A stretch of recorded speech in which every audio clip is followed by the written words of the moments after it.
네, 오늘은 사도행전 시리즈 29번째 시간 작별을 고해야 하는 이유란 제목으로 함께 은혜 나누도록 하겠습니다. 이제 장광태 사관이 이제 떠납니다 라고 하면 놀라시겠죠. 오해하지 마시고 제가 떠나는 게 아니고요. 네, 바울이 이제 떠나는 내용입니다. 제목 듣고 놀라신 분들이 있으셨을 거예요. 막 박수 치는 분들도 있는 것 같고. 여러분, 박수 치긴 이릅니다. 예, 이제 제가 3년 차가 되어서 특별한 얘기가 없기 때문에 오래 있어라 하는 뜻인 줄로 믿습니다. 아멘. 자, 이제 우리 교회가 제가 있는 동안에 하나님께서 우리에게 주신 비전을 가지고 분명히 하나님이 원하시는 일이 있을 줄로 믿습니다. 이 일을 위해서 오래도록 저와 함께 합력해 주시고 또 교회의 성장을 위해서 헌신해 주시기를 부탁드리겠습니다. 아멘. 자, 오늘의 이 제목은 작별을 고해야 되는 이유에 대해서 함께 나누도록 하겠습니다. 거두절미하고 바로 들어가겠습니다. 작별을 고해야 되는 첫 번째 이유는 교회가 스스로 서게하기 위해서였습니다. 3차 선교 여행을 이제 끝내면서 마지막으로 바울이 이 세워져 있는 그 아시아의 교회들을 쭉 순회하면서 방문하는 그런 여정을 떠납니다. 갔다가 다시 왔던 길로 돌아가는 여정이에요. 지도를 보여주시겠어요? 에베소를 출발해서 두로아로 해서 트로이죠. 드로아를 지나서 빌립보, 데살로니가 그리고 고린도로 갔다가 다시 고린도에서 데살로니가로 갔다가 빌립보로 갔다가 다시 데살로니가로 갔다가 마게도냐 그리고 다시 돌아와서 드로아로 갔다가 다시 에베소는 그냥 지나쳐서 밀레도까지 내려오는 요 구간의 사역을 마지막으로 이제 3차 선교를 진행합니다. 이 사역을 이 마지막 사역을 신학적으로 뭐라고 얘기하냐면 격려와 위로의 사역이다라고 명명을 했어요. 교회마다 다니면서 격려하고 위로하고 마지막으로 당부할 말씀들을 전하고 다녔던 거예요. 그것도 부족해서 돌아오는 길에도 다시 또 들러서 그렇게 이제 마게도니아 가서는 고린도 후서를 또 집필하고 그러고 내려와서 밀레도에서 장로들을 소집해서 마지막 고별 설교를 함으로써 이제 3차 선교 여행이 끝나는 겁니다. 여러분, 지금까지 이 세워진 교회들을 방문하면서 그 말씀을 전할 때 그 바울의 마음은 어땠을까요? 정말 뭔가 마음속에서 끓어오르는 정말 감동이 또 슬픔이 있지 않았을까 생각이 듭니다. 바울은 이 기간 동안에 평소보다 더 열정적으로 말씀을 전하고 가르칩니다. 그 예로 저 드로아에 가서는 이른 아침부터 시작해서 밤이 새도록 강론하는 모습을 통해서 이 바울의 간절함, 바울의 이 열정을 우리가 다시 한번 확인하게 됩니다. 사실 그런데 바울의 이 모습은 사실 이 한결같은 모습이었다는 거예요. 첫날부터 지금 이날까지 바울은 항상 열정적인 모습으로 간절한 모습으로 교회를 섬기고 키웠다는 겁니다.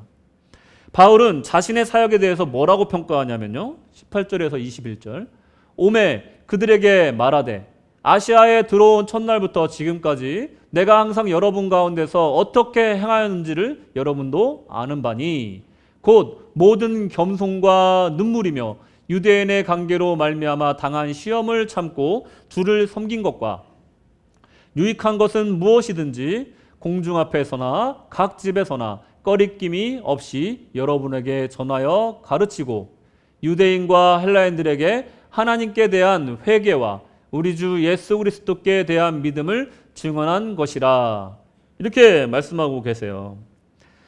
그러니까 이 아시아에 들어온 그 첫날부터 지금까지 바울은 변함없이 한결같이 눈물로써 또 고난 중에서도 굽히지 않고 담대하게 선포하는 모습을 보여주고 있었다는 겁니다. 바울은요, 교회를요, 마치 어린아이를 키우듯이 정성껏 키웠어요. 고난 중에 담대하고 또 그 말씀을 전하였을 때 고난이 찾아오고 핍박이 찾아올 때 마치 아버지처럼 교회를 보호했습니다. 그리고 정말 애지중지하면서 이 교회를 영적으로 키웠어요. 그리고 교회가 세워졌다고 하여서 정말 다 되었다고 생각하지 않고 항상 돌보고 기도하기를 쉬지 않았다는 겁니다. 성경학자들은 이런 바울에 대해서 이렇게 얘기를 합니다. 바울의 사명은 교회를 개척한 다음 그들 스스로 알아서 하도록 내버려 두는 것이 절대 아니다. 이렇게 얘기를 했어요. 바울은 계속해서 교회를 키우기 위해서 몸부림쳤다는 겁니다. 그가 얼마나 교회를 살뜰히 살피고 양육하고 힘썼는지, 위로하고 격려하는 일에 열심을 냈는지 보여주는 대목이 바로 이 대목인 것이에요.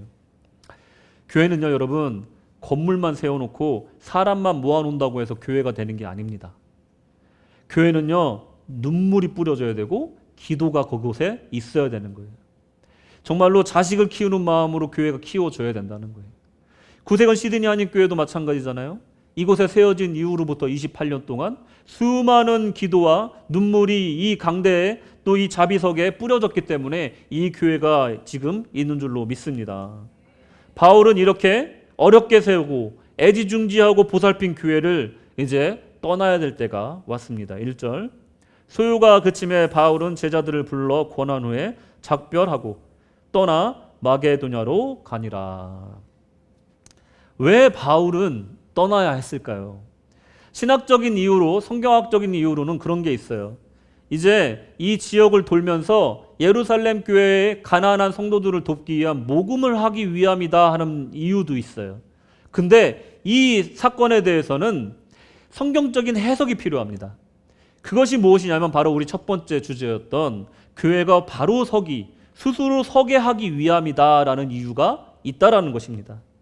이제 교회는 스스로 서야 할 때가 온 겁니다. 떠나야 하는 이 시점에서 바울이 가장 원한 건 무엇일까? 그것은 다른 것도 아닌 당연히 교회가 스스로 서는 것이었을 것입니다. 여러분, 자녀들을 키우다 보면 어느 시점이 되면 기저귀를 떼고 젖을 떼고 이제 뒤집기도 하고 기어다니기도 하고 이제 걷기 시작하고 뛰기 시작할 때가 있어요. 근데 시기가 됐는데도 걷지 못하고 뛰지 못할 때 부모의 마음은 애가 탄다는 겁니다. 바울은 부모의 마음처럼 이제 교회가 스스로 걸을 때가 되었다라는 것을 알고 이제 떠나야 된다는 것을 직감하게 된 겁니다. 당연히 교회가 스스로 서는 것은 너무나 중요한 일입니다. 이제 바울은 떠나야 합니다. 사실 바울이 아시아에 복음을 전할 때 여러분 아시다시피 하나님은 아주 특별하게 바울을 통해서 역사해 주셨어요. 심지어는 그가 쓰던 손수건이나 앞치마가 사람에게 닿으면 병이 고쳐질 정도로 엄청난 기적과 이적을 일으켜 주시면서까지 교회를 세우는데 좋은 환경으로 만들어 주셨다는 거예요.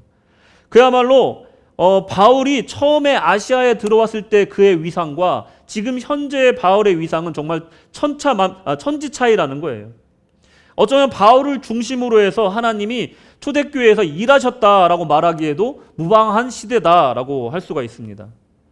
그런 그 시대가 이제는 그런 특수한 시기가 지나가고 이제 성숙의 시대로 가고 있다는 겁니다. 아시아의 각 교회가 스스로 서야 되는 시기가 지금 오고 있다는 거예요. 더 나아가 교회가 영향력을 발휘해야 될 시기가 오고 있다는 겁니다. 지금까지 격려와 위로를 받고 돌봄을 받던 교회가 이제는 스스로 돌보는 교회로 서야 할 시기가 왔다라는 겁니다. 이 메시지는 우리 교회에게 굉장히 큰 의미가 있다고 저는 생각을 합니다. 바울은 에베소에 조금 떨어진 교회 밀레도에 에베소 장로들을 모집해서 이제 마지막 고별 설교를 합니다. 28절에 여러분은 자기를 위하여 또는 온 양떼를 위하여 삼가라. 성령이 그들 가운데 여러분을 감독자로 삼고 하나님이 자기 피로 사신 교회를 보살피게 하셨느니라. 아멘. 하나님이 자기 피로 사신 교회를 보살피게 하셨는데 이 보살피는 주체가 누구죠? 바울입니까? 아니에요. 장로들을 감독관으로 세워서 그들 보고 교회를 보살피라고 지금 얘기하고 있는 겁니다. 영어로 보면은 watch over yourself and over all the flock이라고 되어 있어요. 뭐냐면 watch over yourself 뭡니까? 너 자신을 살피라는 거예요. 그리고 양떼들을 살피라는 겁니다. 지금까지는요, 뭘 잘못하거나 잘 모르는 게 있으면 바울 선생님께서 교훈을 주시고 가르쳐 주시고 고치도록 도와줬어요. 근데 이제는 watch over yourself, 스스로 우리가 말씀에 비춰서 우리 스스로를 watch over 해야 된다는 거예요. 보살펴야 된다는 거예요. 살펴야 된다는 거예요. 삼가해야 된다는 거예요. 그것뿐만 아니라 더불어 교회의 양떼들을 살피는 일 또한 이제는 바울을 대신해서 너희들이 해야 된다라는 것을 지금 장로들에게 얘기하고 있는 겁니다. 이 시기가 왔다는 거예요. 이 시기가 온 거예요. 왜 하나님은 바울이 계속해서 머물면서 목회하는 일을 허락하지 않으셨을까? 교회는 바울도 바나바도 아볼로도 그 누구도 주인이 될 수 없기 때문에 그렇습니다. 교회는 스스로 말씀 위에 서야 되고요. 그리고 사람을 의지해서는 안 됩니다. 성도들도 성숙하여서 스스로 사명을 따라 살아가야 됩니다. 우리 쉽게 얘기하잖아요. 내가 뭐 교회 사람 보러 오나 말하지만 정말로 그 말을 그대로 실천하는 사람 몇이나 됩니까? 교회를 사람 보러 오는 사람이 너무 많아요. 교회는 사람 보러 오는 것이 아닙니다. 우리의 사명에 따라서 오는 겁니다. 자칫 목회자가 성도들의 의존적인 상태를 조장하여서 스스로 서지 못하게 한다면 이것은 올바른 목회자라고 할 수가 없는 거예요. 그런 면에서는 바울은 정말로 성경적인 바른 선택을 한 겁니다. 교회는 자기 사람 모으는 정치판이 아니기 때문에 그렇습니다. 이와 관련해가지고 올바른 목회에 관련해가지고 이 자녀 교육에서 가장 위험한 부모상이 있대요. 어떤 부모가 가장 위험한 부모냐? 그것은 나르시시즘을 갖고 있는 부모예요. 나르시스트 부모예요. 나르시스트가 어떤 특징을 갖고 있냐? 타인을 통제하려는 욕구는 굉장히 높고 그리고 공감하는 능력은 굉장히 낮은 사람을 나르시스트라고 얘기를 해요. 그러니까 무슨 말이에요? 내 입맛에 맞는 사람을 만들어낼 뿐 한 사람의 독특한 인격체가 되는 것을 방해하는 부모라는 거예요. 나는 얘를 이러이러한 사람으로 만들고 싶어. 나의 욕구예요. 나의 면류가 아니에요. 근데 나의 이 통제를 통해서 나의 아이가 얼마나 고통스러워하고 있는지 공감을 하지 못하는 상태라는 얘기예요. 근데 이거보다 더 무서운 부모가 있어요. 그것은 뭐냐면 enabler라는 거예요. enabler. 조장자 정도로 번역을 할 수가 있는데 비슷한 말이 뭐냐면 가스라이팅이라는 게 있습니다. 가스라이팅. 가스라이팅은 우리말로 하면 조종자, 조장자. 어떤 차이가 있을까요? 조종자는요. 나의 유익을 위해서 그냥 대놓고 그 사람을 이용하는 거예요. 그 사람을 정말 그 정신적으로 지배하는 걸 가스라이팅이라고 그래요. 근데 조장자는 뭐냐면 enabler라는 것은 무엇이냐면 그 사람이 가증을 가지고 몰래 그 사람을 조장하는 거예요. 할 수 있게끔 떠미는 거예요. 겉으로 보기에는 돌봄으로 보이면서 의존하게 만드는 거예요. 아이가 독립적으로 뭔가를 하려고 할 때 부모가 부모에게 의존하지 않고선 아무것도 못하게 그 아이를 만드는 거예요. 욕을 하면서도 그 아이가 나이 들어서도 부모를 의지하게끔 만드는 거예요. 그것은 결국은 enabler 특징을 갖고 있는 부모의 특징이라는 거예요. 교회도 마찬가지라는 겁니다. 가스라이팅은요 겉으로 드러나기 때문에 비판하고 욕할 수 있어요. 근데 조장자는요 겉으로 드러나지가 않아요. 그 누구보다 좋은 부모처럼 보인다는 거예요. 자상하게 도와주고 하나하나 잘 챙겨주는 부모로 보여요. 근데 굉장히 위험한 부모라는 겁니다. 그 부모가 그렇게 함으로써 자녀는 독립할 기회를 계속, 도전할 기회를 계속 잃고 있다는 거예요. 미국의 어떤 아버지는요 맨날 주말이 되면 그 자녀에게 물어본대요. What did you fail at this week? 이렇게 물어본대요. 너 요번 주에 뭐 실패했냐? 이렇게 물어본다는 거예요. 뭐 잘했냐? 아니고 뭐 실패했냐? 물어본다는 거. What did you fail at this week? 그러면 저 이거 했다 실패했고요. 이거 하려고 했으나 잘 안 됐고요. 하면은 잘했어. 정말 챌린지 멋져. 하고 박수를 쳐준대요. 그러면 아이들이 잘한 거를 칭찬받는 아이들 주로 우리는 한국 부모님들 주로 하는 게 100점 맞으면 잘했어. 100점 맞았네? 라고 얘기를 하잖아요. 근데 네가 저번에 20점 맞았다가 20점 맞으면 속상하겠죠. 근데 20점 맞았다가 이번 주에 50점 맞았네? 야 30점이나 올렸구나. 야 너의 도전을 내가 응원해. 이렇게 해야 된다라는 거예요. 그러다 보면 그 친구가 물론 70점 맞을 수도 있고 더 떨어져서 40점 맞을 수 있지만 또 실패하면서 무슨 생각을 하냐면 실패하는 건 나쁜 게 아니구나. 한번 부딪혀보자 하면서 도전의식이 생긴다는 거예요. 이런 것들을 우리가 쌓아줘야 되는 것이 부모의 역할이 되어야 된다는 거예요. 최대한 실패하지 않게 시간을 낭비하지 않게 도와주려고 하다 보면 아이들에게 도전할 기회를 뺏어가는 경우가 생기게 된다는 겁니다. 오늘 우리가 본문을 통해서 우리가 알 수 있는 확실한 한 가지는 뭐냐면 교회는 한 사람의 리더에 의해서 일하는 곳이 아니라는 사실입니다. 교회는 맨파워로 일할 때 그 맨파워가 없어지는 순간 무너진다는 거예요. 교회는 결국은 하나님의 말씀과 하나님의 성령의 인도하심에 따라서 움직여야 되는 모임이라는 것을 우리가 잊지 말아야 된다는 겁니다. 교회의 구성원인 우리가 결국 교회가 돼야 돼요. 한 사람 한 사람이 바로 서야지만이 교회 전체가 바로 설 수가 있다라는 겁니다. 우리가 매주 예배하고 봉사하고 배우는 이유, 결국 나를 가르치는 사람의 역할을 내가 이어받기 위해서 하는 거라는 것을 깨달아야 된다는 거예요. 나는 언제까지나 이 자리에 있을 거야 라고 생각하면 안 된다는 겁니다. 이 자리에 계신 모든 분들이 새롭게 전도해서 들어올 사람들을 위해서, 그 양떼들을 위해서 우리가 교육을 받고 있다. 우리가 그들을 가르치기 위해서 내가 교육받고 있다라고 생각해야 된다는 겁니다.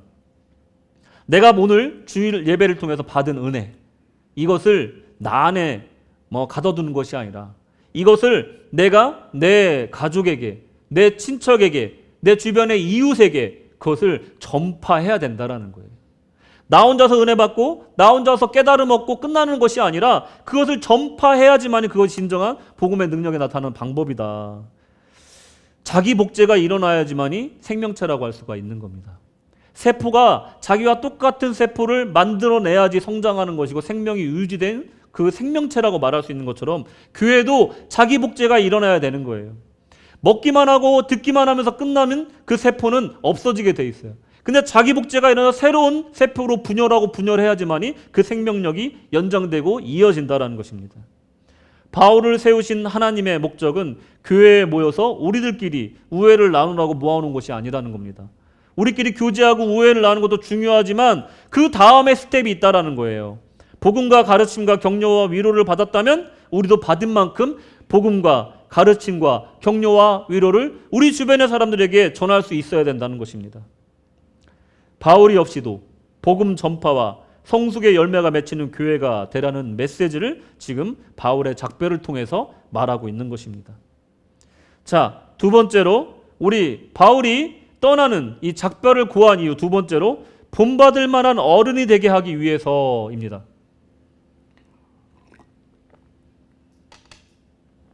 바울은요, 그 당시 아시아에 또 그 지역에 있는 많은 전도자들 중에서도 본이 될 만한 그런 복음 전도자였습니다. 바울은 성령에 매여서 예루살렘으로 가기로 결단했습니다. 22절에 보시면 보라 이제 나는 성령에 매여 예루살렘으로 가는데 거기서 무슨 일을 당할는지 알지 못하노라. 거기서 무슨 일이 생길지 어떤 일이 벌어질지 알지 못하지만 예루살렘으로 가기로 결정을 한 거예요. 왜? 성령에 매여서 성령께서 명령하셔서 성령과 동행하면서 그곳에 가게 되었다라고 얘기를 하는 겁니다. 교회의 지도자로서 정말 큰 결정을 하고 있는 겁니다. 33절 35절 내가 아무의 은이나 금이나 의복을 탐하지 아니하였고 여러분이 아는 바와 같이 이 손으로 나와 내 동행들이 쓰는 것을 충당하여 범사에 여러분에게 모분을 보여준 바와 같이 수고하여 약한 사람들을 돕고 또 주 예수께서 친히 말씀하신 바 주는 것이 받는 것보다 복이 있다 하심을 기억하여야 할지니라. 아멘. 바울은요 아주 청렴하고 깨끗한 삶을 살았어요. 그리고 신실하고 충성된 삶을 살았습니다. 그리고 그 자기가 쓰는 것을 자비량으로 텐트 메이커 일을 하면서 그것을 충당했어요. 그리고 오히려 없는 중에도 다른 사람을 도와주는 삶을 나눠주는 삶을 살았다는 거예요. 그리고 예수님께서 말씀하신 그 말씀의 진리를 자기 삶을 통해서 몸소 깨달았어요. 뭐냐? 받는 것보다 주는 것이 복되다. 아멘. 이 진리를 깨달을 만큼 그 삶 속에서 실행하고 있었다라는 것입니다. 예루살렘에 가는 목적에 대해서 아까 말씀드렸죠. 예루살렘의 가난한 성도들을 돕기 위해서 모금을 할 거예요. 이것 또한 바울의 이 나눠주고자 하는 이 정말 불쌍한 사람들을 도와주고자 하는 그 마음이 있었기 때문에 이런 일을 벌일 수가 있었던 겁니다. 여러분, 믿음으로 산다는 것은 저런 거구나 할 만한 도덕적으로 신앙적으로 정말 본이 될 만한 모습을 바울이 지금 몸소 보여주고 있는 거예요. 바울은 여러 번 자신을 본받으라고 권합니다. 빌립보서 3장 17절 형제들아 너희는 함께 나를 본받으라. 그리고 너희가 우리를 본받은 것처럼 그와 같이 행하는 자들을 눈여겨보라. 고린도전서 4장 16절 그러므로 내가 너희에게 권하노니 너희는 나를 본받는 자가 되라. 여러분 이 구절에 대해서 여러분들 어떻게 생각하십니까? 어떻게 이렇게 당당하게 본받으라고 할 수 있었을까? 그 답을 조금 우리가 엿볼 수 있는 것은 고린도전서 4장 2절 말씀 그리고 맡은 자들에게 구할 것은 충성이니라. 아멘. 그는 최선을 다해서 충성했기 때문에 이렇게 말할 수 있었던 거예요. 하루를 연습하지 않으면 내가 알고, 이틀을 연습하지 않으면 아내가 알고, 사흘을 연습하지 않으면 청중이 안다. 마에스트로 레너드 번스타인이 이렇게 얘기를 했어요. 나는 안다는 거예요. 내가 진실되지 않고, 내가 충성되지 않고, 내가 신실하지 않으면 나는 안다는 거예요. 나는 내가 정말 내가 보기에도 부끄럽지 않을 만큼 최선을 다했다면 바울처럼 얘기할 수 있다라는 겁니다. 이런 삶을 우리는 목표로 삼아 살아야 된다는 거예요. 24절에 보시면 내가 달려갈 길과 주 예수께 받은 사명 곧 하나님의 은혜의 복음을 증언하는 일을 마치려 하면은 나의 생명조차 조금도 귀한 것으로 여기지 아니하노라. 아멘. 생명을 건 거예요. 생명을 건 바울은 저런 말을 할 자격이 있지 않나, 저는 그렇게 생각을 합니다. 바울은 에베소 장로들을 감독자로 삼습니다. 그리고 하나님이 피로 사신 교회를 보살피라고 명령합니다. 자신이 본을 보인 대로 장로들이 따라오기를 또한 명합니다. 하나님의 목자로 세운 것은 사관님 아닙니까? 왜 우리는 연약한 양인데 왜 우리가 본을 보이고 미랄이 되고 양을 돌봐야 됩니까? 이렇게 반문하실 수도 있어요. 여러분 숀 더 십이라는 애니메이션 아십니까? 저도 이제 라온이 어렸을 때 이제 ABC 맨 마지막에 얘기해가지고 자주 봤었는데 저기에 등장인물이 나오는 저 가운데 팔짱 끼고 있는 애가 숀이에요. 저 양이. 근데 얘는 일상의 이 지루함을 견디지 못하는 애입니다. 그래서 항상 말썽을 부려요. 근데 이 빗저라고 하는 저 옆에 있는 강아지, 양치기 강아지는요, 이 양들이 사고 쳐놓은 거를 이제 주인이 오기 전에, 주인이 알기 전에 그냥 다 정리해 놓는 역할이에요. 그러니까 양 쇼는 사고를 치고 그리고 빗저는 그거를 정리하는 역할을 하는 거예요. 양을 돌보는 역할이었다는 거예요. 빗저는 누가 시킨 것이 아니지만 자신의 역할을 너무나 잘 알고 있었던 겁니다. 우리는 어떻게 보면 쇼니었을지도 모르지만 언젠가는 우리 모두 빗저가 되어야 됩니다. 그 얘기를 지금 하고 있는 거예요. 먼저 믿은 자들은 나중에 믿은 자들에게 본이 되어야 됩니다. 교회에는 본받을 만한 어른이 필요하다는 거예요. 오늘 본문에는 이 웃지 못할 엉뚱한 에피소드가 이제 소개가 되는데 그것은 바로 드로아에서 있었던 이 유도고란 청년의 이야기입니다. 7절에 그 주간의 첫날에 우리가 떡을 때려 하여 모였더니 바울이 이튿날 떠나고자 하여 그들에게 강론할세 말을 밤중까지 계속하매. 여기서 주간의 첫날이라는 것은 이제 주일을 의미하는 거죠. 그러니까 오늘이 한 주간의 첫날인 겁니다, 여러분. 그리고 한 주간의 마지막을 안식일이에요. 그러니까 금요일날 해진 후부터 토요일날 해지기 전까지가 이제 일주일의 마지막 날이라고 할 수 있고, 그리고 주의 안식 후 첫날, 이 부활을 기념하는 이 주일이 한 주간의 첫째 날이라고 할 수가 있는 거예요. 그 날에 그러니까 예배드리기 위해 떡을 떼기 위해 모였더니 그러고 나서 계속 밤 늦게까지 바울이 강론한 거예요. 왜? 그 다음날 월요일날 드로아를 떠나야 되니까 이날밖에 없는 겁니다. 이제 마지막인 거예요. 드로아 교인들을 만날 일이 이제 앞으로 없는 겁니다. 그러니 얼마나 애가 탔겠습니까? 그 마음에 밤새도록 강론을 해요. 근데 그날 그 안에 예배당 안에 등을 많이 피워놨었어요. 그래서 공기도 탁하고 덥기도 했었나 봐요. 유도고라 하는 청년이 창가에 걸터 앉아서 바람을 쐬면서 말씀을 듣는데 이제 바울 사도가 눈치도 없게 밤늦게까지가 아니라 이제 밤새도록 이제 한 거예요. 밤새도록 말씀을 전하니까 이제 이 청년이 졸다가 어떻게 됐습니까? 3층에서 떨어져서 죽게 돼요. 이런 일이 벌어집니까? 이거 만약에 요즘 시대에 이런 일이 일어났다 그러면 교회가 풍지박산 날 일이죠. 9절 10절에 보시면 그 일이 있어요. 그랬더니 바울이 내려가서 10절에 바울이 내려와서 그 위에 엎드려 그 몸을 안고 말하되 떠들지 말라 생명이 그에게 있다 하고, 그러고 나서 또 어떻게 한 줄 아십니까? 다시 또 올라가요. 참 특이한 역사입니다. 사람이 죽어서 살아있어 살려놓고 또 올라가 가지고 떡을 나눠 먹고 또 강론을 하는 거예요. 이야기를 나눠요. 그게 이제 밤이 새고 날이 샐 때까지 그 일을 한 겁니다. 이 간단한 기사가 뭘 의미하는지 여러분 생각해 보셨습니까?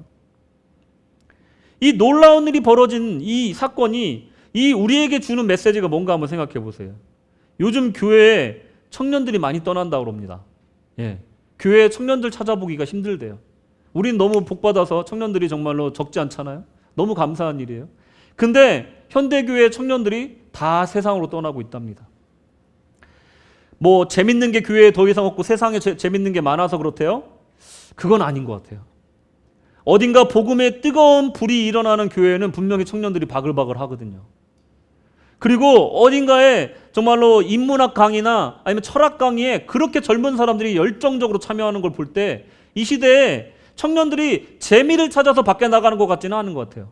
그런 분들도 있겠지만 분명히 교회의 복음의 불이 다시 탄다면 청년들이 돌아올 거라는 믿음이 분명히 있습니다. 그나마 교회에 남아있는 청년들은 어떻습니까? 신앙생활 잘하는 청년도 있지만 또 어떤 청년들은 창가에 걸터 앉아있는 청년들도 있어요. 세상으로 갈까? 교회에 남을까?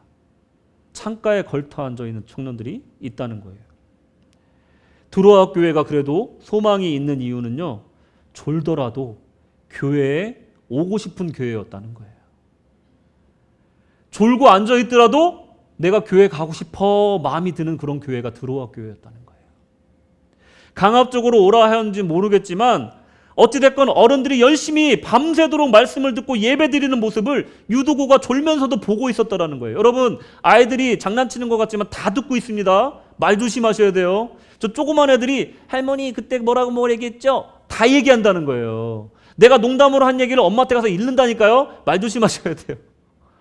졸면서도 유두고가 이 어른들이 예배드리는 모습을 계속해서 보고 있었다라는 거예요. 창가에 앉아서 바람을 쐬면서도 그 예배드리는 모습을 보고 있었다라는 거예요. 목숨 걸고 사역하는 이 바울의 이 열정을 그 유두고가 보고 있었다라는 거예요. 이게 바로 드로아 교회에 기적이 일어난 이유입니다.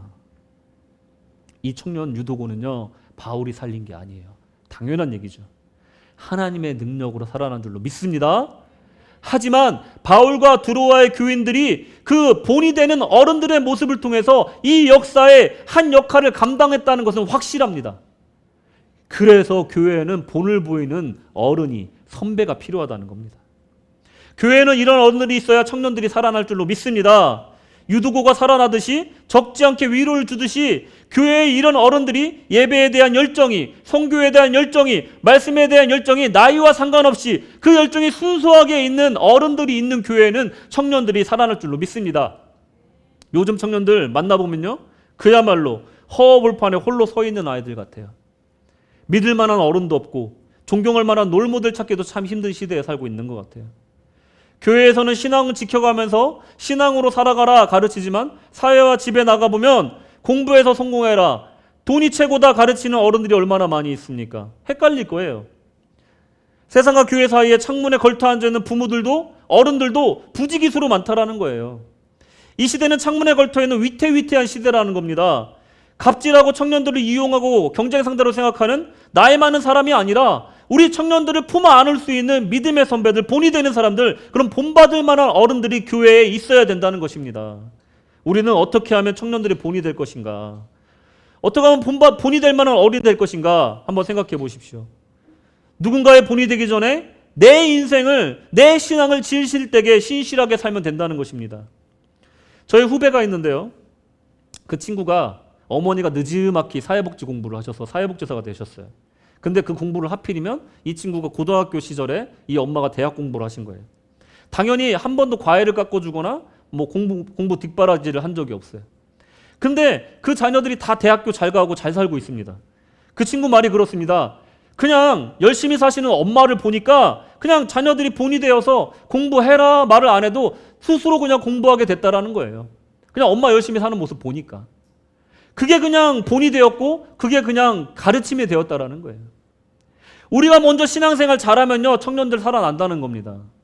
우리가 정말 열심히 살고 정말 신앙생활 열심히 하면 뭐 말로 10마디 하는 것보다 우리 뒷모습 보고 아이들이 배운다는 것입니다.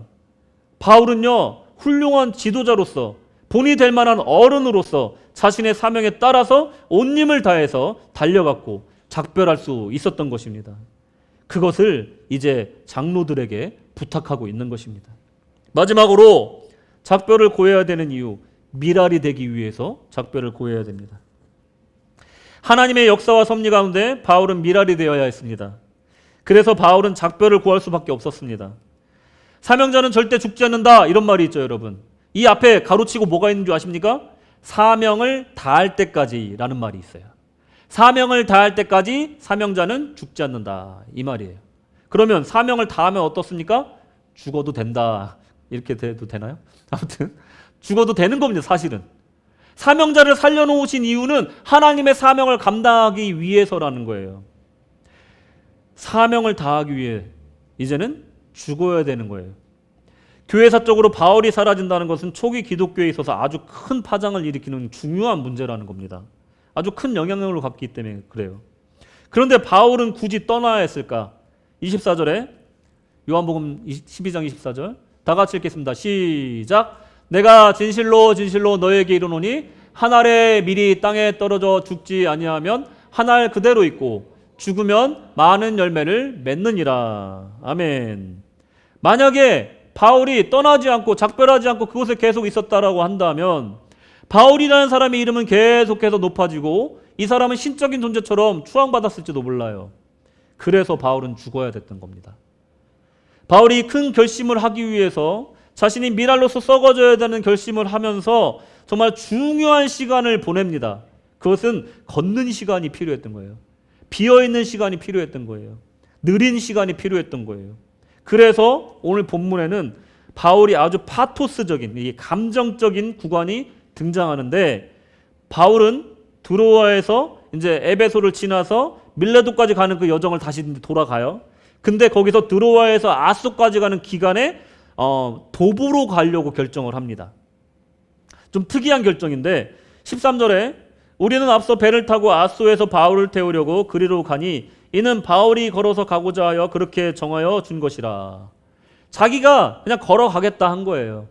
너희들 먼저 배 타고 가라. 나는 걸어가겠다 하면서 걸어간 거예요.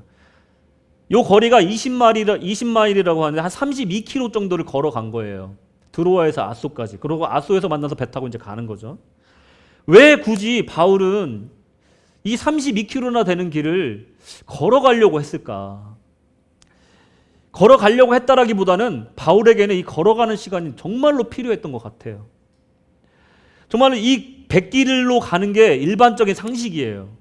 근데 한 가지 뭐냐면 이 백길이 굉장히 험난했다고 합니다. 파도가 굉장히 셌대요. 풍랑도 많았대요. 그래서 만약에 이 배를 탔다면 빨리는 갈 수 있었지만 잠시 앉아서 바다를 바라보면서 생각할 시간조차도 없이 파도와 싸우면서 가야 되는 그런 여정이었던 거예요. 근데 걸어간다는 건 무엇이냐면 나의 감정을 정리하고 그리고 나의 생각을 정리하고 지금까지 지내왔던 모든 것들을 은혜로 계산해보고 하나님의 뜻을 다시 한번 확실하게 새겨보는 묵상의 시간을 가졌다는 거예요. 이 32km의 이 거리가 그에겐 그런 의미였다는 겁니다. 바울은요 생각이 많았을 거예요. 근데 감정에 치우치지 않기 위해서 이런 시간을 가진 겁니다. 앞으로 일어날 일들과 또한 현재 많은 교회들에서 일어나고 있는 일 때문에 정말 머리가 아팠을 거예요. 특히 본문에는 언급하지 않았지만 고린도 교회에서는 큰 분란이 일어났고 바울을 반대하는 사건이 일어납니다. 이제 고린도 후서 2장 4절에 그 내용이 나와 있는데 이 고린도 후서는요, 그러니까 이 에베소를 떠나서 이렇게 돌아서 끝에 가면 거기에 고린도가 있는 거예요. 이 에베소를 떠나면서 먼저 디도에게 편지를 지어서 먼저 보냅니다. 고린도 교회로. 그게 고린도 전서예요. 고린도에 일어나는 이 분란을 잠재우기 위해서 디도를 보낸 거예요. 가면서도 바울은 디도의 답신을 기다리고 있었을 거예요. 마음이 너무 안 좋았을 거예요. 나를 반대하고 나를 욕하는 사람들을 향해 가고 있는 겁니다. 이 고린도후서 2장 4절은 언제 쓴 거냐면 고린도에 방문했다가 돌아오면서 빌립보를 들려서 데살로니가를 들려서 마게도냐에 가서 머무르면서 쓴 게 고린도 후서예요. 그때 회상을 하면서 말하는 거예요. 뭐라고 말하냐? 내 마음에 큰 눌림과 걱정이 있어 많은 눈물로 너희에게 썼노니, 과거형입니다. 고린도 전서를 말하는 거예요. 이는 너희로 근심하게 하려 한 것이 아니요 오직 내가 너희를 향하여 넘치는 사랑이 있음을 너희로 알게 하려 함이라. 너희들이 나의 사도직을 의심하고 나를 반대하고 나를 미워하고 나를 깎아내리는 중에도 나는 너희들을 향한 사랑이 넘쳤다라고 회상하고 있는 거예요. 그런 반면에 어떤 감정들이 있었습니까? 큰 눌림이 있었어요. 그리고 걱정이 있었어요. 그리고 많은 눈물을 흘렸어요. 너무나 힘든 시기를 보내면서 지금 아마도 드로아에서 앗소를 걷고 있는 겁니다. 이 시기가 누구에게나 필요하다는 거예요. 우리가요, 주님 일을 할 때든 세상 일을 할 때든 우리 앞에 종종 이 큰 눌림과 걱정 그리고 눈물 날 일이 많이 찾아옵니다. 그럴 때 우리는 빨리 그 일이 해결됐으면 좋겠다 생각을 해요. 그래서 배를 타죠. 하지만 뱃길은 빠르지만 거친 파도로 쉴 새 없이 흔들립니다. 잠시 앉아서 바다 바라보면서 생각할 그런 시간의 여유조차 주지 않고 그냥 빨리만 가는 게 뱃길이에요. 그럴 때 우리는 바울처럼 느린 길을 선택해야 됩니다. 빨리 가면 일이 빨리 해결되는 것보다 내적인 힘이 부족해서 오히려 폭풍에 휩쓸려서 더 큰 위험에 빠질 위험이 있기 때문에 우리는 오히려 빠른 길이 아닌 느린 길을 선택해야 된다는 거예요. 여러분, 남편들이 결혼하면은 와이프가 5번 불러도 대답을 안 한다면서요. 저는 무서워서 대답을 빨리 하는 편이거든요. 근데 그런 남편이 많대요, 결혼하면. 왜 그런가 했더니 어떤 분이 그런 얘기를 해요. 이 귀는, 목소리를 듣는 건 귀지만 말을 듣는 것은 마음에 힘이 있어야 듣는데요. 마음에 여유가 없고 힘이 없으면 소리는 들리지만 그 말이 안 들린다는 거예요. 우리가 마음이 시끄럽고 생각이 복잡하면요, 세상 소리가 아무리 좋은 말이 있어도 들리지가 않는 거예요. 그럴 때 우리에게 필요한 것은 느리게 가는 게 필요한 거예요. 하나님께 기도하고 하나님이 나에게 주시는 것이 무엇인지를 생각하는 시간이 필요하다는 거예요. 드로아에서 앗소로 가는 그 32km의 20마일의 길이 우리에게 필요하다는 겁니다. 모든 것이 명확해질 때까지 시간이 필요해요. 우리에게 감정의 소용돌이와 빠른 해결보다 정확하고 또 정확한 하나님의 의미와 가치, 그리고 하나님이 주시는 이 목적에 대한 확신이 필요하다는 겁니다. 빠른 것보다 이것이 필요하다는 거예요. 큰 결단 앞서서 바울은 그런 시간을 가졌던 겁니다. 25절에 보시면 보라, 내가 여러분 중에 왕래하며 하나님 나라를 전파하였으나 이제는 여러분이 다 내 얼굴을 다시 보지 못할 줄 아노라. 이미 바울은 직감한 겁니다. 이것이 마지막이구나. 감정적으로는요, 아시아 교회에서 신앙의 우정을 나눈 이 형제들과 다시 못 보게 되는 것은 너무나 슬픈 일이었어요. 하지만 꼭 해야 되는 일에 대한 확신을 갖게 되었습니다. 미랄이 되어 자양분이 된다는 것은 감정적인 결정이 아니라는 겁니다. 하나님의 영광을 위한 큰 결단이었다는 겁니다. 그것을 더 확실히 하는 시간이 되었다는 거예요. 바울이 아시아 지역의 교회들을 떠나 예루살렘을 간다는 것은 곧 로마로 압송되어서 죽음을 맞는다는 것을 의미하는 것입니다. 바울의 사명이 다했고 새 시대의 새 사명을 위해 바울은 미랄이 되어야 됐습니다. 우리가 이민을 올 때 자녀들을 데리고 오신 분들은 대부분 그런 마음을 갖고 오셨을 거예요. 내가 미랄이 되어서 이 자녀들을 잘 키울 수 있다면. 그런 마음으로 오신 분들 많이 계실 겁니다. 교회도 마찬가지입니다. 미랄이 되고자 하는 성도들이 있을 때 이 교회는 성장하고 그리고 클 수 있다는 겁니다. 바울처럼 미랄이 되어야지만이 하나님의 영광을 볼 수가 있습니다. 결론입니다. 만남이 있으면요, 우정을 쌓는 과정이 있어요. 그 후에는 작별이 있습니다. 모든 일에는 시작이 있고요, 또 익숙해지는 과정이 있습니다. 그 후에는 작별이 있습니다. 세상은 항상 처음에 그 좋은 첫인상을 항상 갖고 머물기를 원해요. 연애했던 시절의 모습을 결혼해서도 원한다는 겁니다. 좋은 말과 격려와 위로만 듣고 싶어 해요. 되도록이면 익숙한 곳에, 익숙한 방식에, 익숙한 삶에 머물려고 하는 것이 세상의 관성과 중력의 세계의 방식입니다. 성도의 만남에는요, 하나님이 계셔야 될 줄로 믿습니다. 우리의 만남에는 하나님이 계셔야 복될 줄로 믿습니다. 성도의 우정에는요, 헤어지는 것이 아쉽더라도 그곳에는 헤어지더라도 영적인 성숙과 동역이 있어야 될 줄로 믿습니다. 성도의 작별에는 교회와 하나님 나라를 위한 미랄됨이 있어야 될 줄로 믿습니다. 익숙한 방식과 삶의 작별을 고하는 결단이 필요합니다. 우리는 말씀 안에 믿음 안에 성숙함으로 스스로 서야 합니다. 우리 교회 또한 이제 서야 될 때가 온 것입니다. 하나님께 나아감에 있어 독립적이어야 하는 사람이 사람을 의지해서는 안 된다는 겁니다. 사명 앞에 순종함이 있어 마찬가지입니다. 스스로 자원함으로 기쁨으로 하나님 앞에 나아가는 성도야말로 교회의 청년들에게 본이 되는 어른이 될 수 있습니다. 우리 모두 충성된 바울같이 본이 될 만한 믿음의 선배가 될 수 있음을 믿으시기 바랍니다. 믿음으로 바로 선 아버지가 되시고 어머니가 되십시오. 할머니가 되시고 할아버지가 되시기 바랍니다. 청년들과 다음 세대를 일으킬 본이 되는 성숙한 성도와 교회가 되기를 주님의 이름으로 축원합니다. 우리의 신앙의 성숙을 막아서는 익숙한 것들로부터 작별을 고하시고 결단하시는 복된 성도님들 되시기를 주님의 이름으로 축원합니다. 아멘.